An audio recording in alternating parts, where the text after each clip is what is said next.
manhero akanaka varanda veZimbabwe. Nhasi tiri kutaura kuti mari yatinowana kana uri mupati madonations aya tinoashandisa sei. Dambudziko ratinaro seopposition muZimbabwe nderekuti hatina maresources. Asi patakatanga kuita opposition, madhona vaiuya vachimhanya 1999. Asi semvura mumatepu muHarare, madhona yakapera. Sei? Nekuti vatungamiri vakadya mari idzodzo nenzira dzisina kunaka. Vachitenga ma-first class, matiketi endege, vachigara ma-presidential suite, mahotera, kutenga mota dzinodhura, vamwe vakatobhadhara kuroora nemari idzodzo.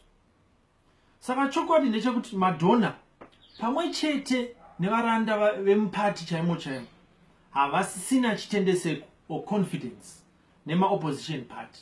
Saka havabhadhara, havabvise mari. Toita sei? Chokutanga, tinofanirwa kutarisa mukati mepati yedu, kwete kunze, kuti tiwane madhona. Chechipiri, tinofanirwa kugadzira mutemo muconstitution yepati yedu inonyatsotaura kuti madonations acho anoshandiswa sei. Zvinototora makore chaiwo kuti tigadzire system iyoyo, asi totofanira kutanga izvozvo nhasi kuti madhona vazoona vachizodzokawo zvavo zvishoma zvishoma kusvika tasvika patiri kuda kusvika. Kuti tikwanise kuwana mari yokufambisa musangano, tiri kuti vanhu vari mumastructure ebato, mabranch, ward, tichienda kumaprovince, vaya vakavhoterwa pazvigaro kubva kubranch kusvika kunational, vanofanirwa kubvisa zvatichashedza tichiti masubscriptions pagore rega rega. Mari dzacho dzatiri kufungira ndo masuggestions edu inini napfidzi, dzatinoti branch working committee member anenge ari branch $2 pagore, ward member $5 pagore, constituent working member $10 pagore, provincial working member $20 pagore, national kana takutaura national ndo vaya vari mu-NC, NEC, ma-guardians, ma-youth, ma-women's national $50 per year, councillor $20 per year, mayor $200 per year, MP $500 per year, minister $1,000 per year. Kuita ma-subscriptions zvinobatsira party kuti vaite ma-programs. Uyezve zvinoita kuti vanhu vanenge vabhadhara ma-subscriptions vaya vanotomanikidzwa kuti vateere kuti mari yavo yaenda kupi uyezve yashandiswa papi, vachiona kuti yashandiswa pamutemo webato here kana kuti kwete. Pati kuti kushandisa mari dzatinopiwa, the spending of the resources, tinodya mari iyoyo sei? Kubva pamari yose yatinopiwa sepati, 25% tofanira kuibvisa toiendesa kuma-investments portfolio committee yebato. Kuita ma-investments zvakanaka nekuti zvinopa bato redu rusununguko kuti tive independent, tisingatarisire kumadonors anenge achida kutitenga nemadonations avo. B. Investment portfolio committee inofanirwa kushandisa mari yedu yebato iroro zvakanaka, uyezve vachiita ma-investments acho muZimbabwe kwete kunze kwenyika. Kutenga dzimba maybe dzekurojesa, kuita ma-business maybe, kutenga ma-shares, kuisa mari mubank mu-fixed deposit nezvimwe zvakadaro. C. Bato rinofanirwa kuita headquarters munzvimbo iri central munyika. Zvatiri kufunga isusu, tiri kufunga kuti Gweru is very central, munhu wese anogona kusvika paGweru. Headquarters yacho inofanirwa kuva nezvinhu zvinodiwa nebato. Obvious office, ma-boardroom, ma-conference facility, even accommodation kuti vanhu varare kana pakuitwa meeting isingapere zuva rimwe chete. Hatichadi kubhadhara mari kuma-strategic resorts, kunana Vic Falls, kunana Nyanga, kuna Kariba, ayo ndo mari iri kudyiwa nerafu. Mukada kuita strategic meeting munoitira ku-headquarters ikoko. Imwe neimwe province inofanirwa kuva ne-headquarters yakafanana ne-national, kuti vaitire musangano wavo ikoko vasingabhadhare mahotera kana kuti mamwe mavhenyu. Hapana mutungamiri webato kubva pabranch kusvika kunational anobvumirwa kuwana salary ichibva mumari dzemadonations.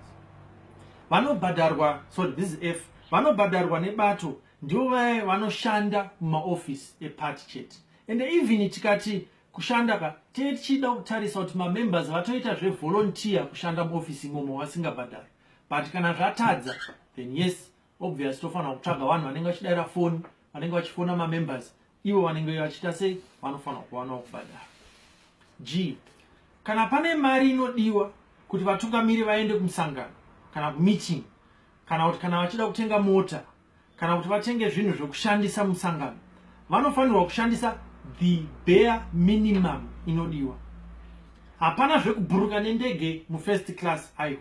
Kana kutenga mota dzema 120,000 asi mota ye30,000 ichingosvikawo nemota ye120,000 at the same time. Mari yese inoshandiswa inofanirwa kubvumirwa neNational Working Committee. Kana pakaonekwa kuti mari yakashandiswa zvisirizvo, mutungamiri anenge ashandisa mari yacho anofanirwa kudzorera within 30 days. Akatadza tinomusungisa uyezve tinomudzinga kubhati. H. Mari yose yatinowana sebato rinofanirwa kugoverwa munzira inotevera. 25% inofanirwa kuenda zvatambotaura zviye kuti in the party's investment vehicle. And it 3% inoenda kuma-National Working Committee, women, youth, nema-guardians. 2% inoenda to each province, pane 10 provinces. 5% inoenda towards National Working Committee. 5% inoenda National Conference Committee, ndoma NC nema-NEC. 2% ichichengetwa mubank account kuti bato ribhadhare Congress every 5 years. Munoziva nguva yeCongress, hey hatina transport, hey hatina venue, hey hatina chi, ndo mari inofanirwa kuchengetwa kuti tibhadhare Congress. 2.5% inofanirwa kuenda kutenga ma-party t-shirts, ma-pamphlets, ma-posters, ma-cards. Haungape munhu $100 womunzwa kuti icha campaign constituency yese, hazviti. 0.15% inoenda to each of the country's 210 constituencies. Saka imwe neimwe constituency inofanirwa ine kabank account kawo kavanosevhera towards my election. Tikaverenga manumbers ese iwayo ndo 100%. I income neinterest inenge ichibva ma-investments, mari iyoyo 75% inopinda mupati, imwe 25% yodzoka futi kuma-investments kuti inobereka futi ikoko. Tikashandisa system iyi zvinoreva kuti ma-structures kubva kunational kusvika kuconstituents inowana ma-funds. Uyezve vatsigiri vebato vanotobvunza national kuti vaone ma-financial records epati, kuti vaone here kuti mari yavakapiwa ndiyo here iripo mumabhuku ebato. Izvi zvinotomanikidza national kuti vazvibate, nekuti vaakuziva kuti ma-financial records anotosvika kubranch chaiko chaiko, zvokuti munhu wese anenge achiziva kuti mari dzaakabvisa dzake dziri kushandiswa sei. Saka varanda veZimbabwe, kana muri mumapati enyu akasiyana siyana, torai kasystem akaka. Kana muchida kuadjusta apa nepapa itai, but system iyi inofanirwa irimo mumutemo wepati.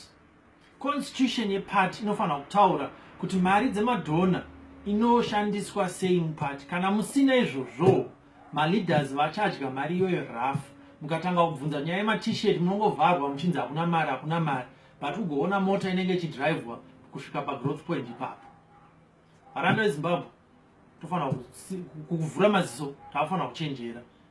Ndo zvinhu zvatoda kuona mumabato eopposition muZimbabwe. Kana mafarira zvandataura uyezve motsigira zvandataura, pane mamwe mavideos ari paFacebook page yangu nepaYouTube ose zvavanonzi Brett Holley. Totenda.